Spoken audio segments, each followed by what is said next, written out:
মানব সভ্যতার ইতিহাসে ইতালি তার পরিচয় দিয়েছে অর্থনীতি, শিল্প ও বিজ্ঞান চর্চার মাধ্যমে। ইতালিকে বলা হয় স্বপ্নের দেশ। ল্যাটিন শব্দ ইতালিয়া থেকে ইতালি নামটি এসেছে। 3,01,340 বর্গ কিলোমিটার আয়তনের দেশটিতে বর্তমানে প্রায় 5,89,00,000 লোকের বসবাস। দেশটির উত্তর পশ্চিমে ফ্রান্স, উত্তরে আল্পস পর্বতমালা সংলগ্ন সুইজারল্যান্ড ও অস্ট্রিয়া, দক্ষিণ পূর্বে স্লোভেনিয়া, পূর্বে আড্রিয়ান্টিক সাগরের বিশাল উপকূল, পশ্চিমে ভূমধ্যসাগর সংলগ্ন দুই মহাদ্বীপ সিসিলি ও সার্দিনিয়া অবস্থিত। সান মারিনো ও ভ্যাটিকান সিটি ইটালি অধিভুক্ত। ইটালির সরকারি নাম ইটালিয়ান রিপাবলিক। চলুন জেনে আসি ইটালি সম্পর্কে জানা অজানা আরও কিছু তথ্য। প্রায় 8 লক্ষ বছর আগে ইটালিতে প্রথম মানব বসতি গড়ে উঠেছিল। খ্রিস্টপূর্ব 7ম শতাব্দীতে গ্রিকরা সিসিলির উপকূলে ম্যাগনা গ্রিসিয়া নামে ঔপনিবেশিক বসতি গড়ে তুলেছিল। গ্রিকদের সাথে ফোনিসিয়ানরাও সার্দিনিয়া ও সিসিলীয় উপকূলে বসতি স্থাপন করে। 753 খ্রিস্টপূর্বে মধ্য ইটালির টাইবার নদীর তীরে একটি ক্ষুদ্র কৃষিগোষ্ঠী গড়ে উঠেছিল, যা পরবর্তীতে রোমান রাজ্য হিসেবে প্রতিষ্ঠিত হয়। 509 খ্রিস্টপূর্বে রোমানরা শেষ রাজাকে বহিষ্কার করে রোমান প্রজাতন্ত্র প্রতিষ্ঠা করে, আর 27 খ্রিস্টপূর্বে রোমান সাম্রাজ্য প্রতিষ্ঠিত হয়। 395 খ্রিস্টাব্দে রোমান সাম্রাজ্য পশ্চিম ও পূর্ব সাম্রাজ্যে বিভক্ত হয়। 476 খ্রিস্টাব্দে এক জার্মানিক আক্রমণে রোমান সাম্রাজ্যের বিলুপ্তি হয়। পরবর্তীতে দেশটি অষ্টগ্রথ ও বাইজেন্টাইন সাম্রাজ্যের অধীনে ছিল। 14শ শতাব্দী থেকেই দেশটিতে বেশ কিছু সাম্রাজ্য প্রতিষ্ঠিত হয়, যার মধ্যে সিসিলি রাজ্য, সার্দিনিয়া রাজ্য, ভেনিস প্রজাতন্ত্র, duchy of Milan, duchy of Florence ও কলোরাস সাম্রাজ্য উল্লেখযোগ্য ছিল। 1815 সালে ভিয়েনা কংগ্রেসের পর রাজনৈতিক, সামাজিক বিভিন্ন কারণে ইটালির বিভিন্ন রাজ্যকে একত্রীকরণ আন্দোলন শুরু হয়।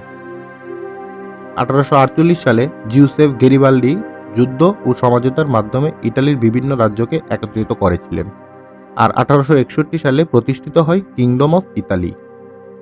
2 জুন 1946 সালে এক গণভোটের মাধ্যমে প্রতিষ্ঠিত হয় আধুনিক ইতালীয় প্রজাতন্ত্র। প্রথম বিশ্বযুদ্ধের শুরুতে ইতালি নিরপেক্ষ থাকলেও 1915 সালে ক্রোয়েশিয়ার দালমাসিয়া সহ বেশ কিছু অঞ্চল দখল পাওয়ার অঙ্গীকারে ট্রিটি অফ লন্ডন চুক্তিতে মিত্রশক্তিতে যোগ দেয়। যুদ্ধ শেষে ফ্রান্স, ব্রিটেন, রাশিয়া সহ মিত্রশক্তি দালমাসিয়ার দখল ইতালিকে দেয়নি। 1940 সালে দ্বিতীয় বিশ্বযুদ্ধে জার্মানি, ইটালি ও জাপানের ত্রিপাক্ষিক চুক্তির ফলে ইতালি অক্ষশক্তির অন্তর্ভুক্ত হয়। প্রথম বিশ্বযুদ্ধ থেকেই ইতালি ঔপনিবেশিক সাম্রাজ্য প্রতিষ্ঠা করে। লিবিয়া, ইরিত্রিয়া, সোমালিয়া, ইথিওপিয়া, আলবেনিয়ায় দেশটি ঔপনিবেশিক শাসন প্রতিষ্ঠা করেছিল। ইটালি 1949 সালে নেটো, 1955 সালে জাতিসংঘ এবং 1958 সালে ইউরোপীয় ইউনিয়নে যোগ দেয়, আর 1997 সালে দেশটি ইউরোপীয় সেনজেনভুক্ত দেশে পরিণত হয়।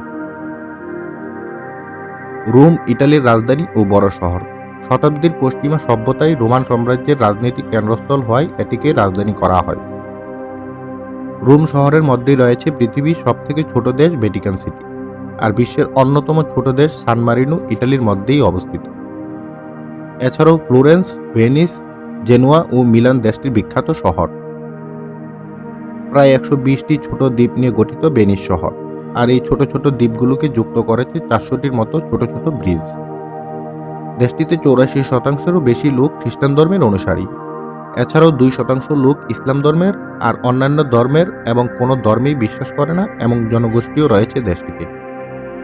দেশটির সরকারি ভাষা ইতালিয়ান। এছাড়াও দেশটিতে ফ্রেঞ্চ, স্প্যানিশ ও ইংরেজি ভাষার প্রচলন রয়েছে। ইতালিকে বিশ্বের 23তম উন্নত দেশ হিসেবে বিবেচনা করা হয়।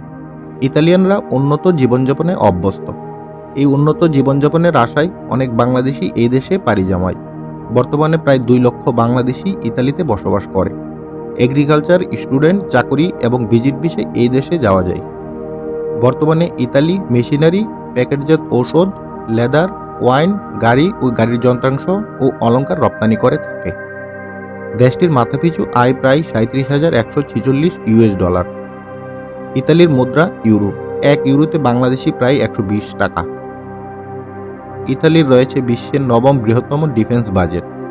ইউরোপীয় রাজনৈতিক, সামাজিক ও অর্থনৈতিক প্রভাব দেশটিকে দিয়েছে আঞ্চলিক শক্তি। বিখ্যাত শিল্পী Leonardo da Vinci, Galileo Galilei, Michelangelo, Christopher কলম্বাসের জন্ম ইটালিতে। উইলিয়াম শেক্সপিয়ার কিন্তু ভেনিসে কখনো যাননি। তার মার্চেন্ট অফ ভেনিস ভেনিসে ভ্রমণকারীদের অভিজ্ঞতা শুনে লেখা।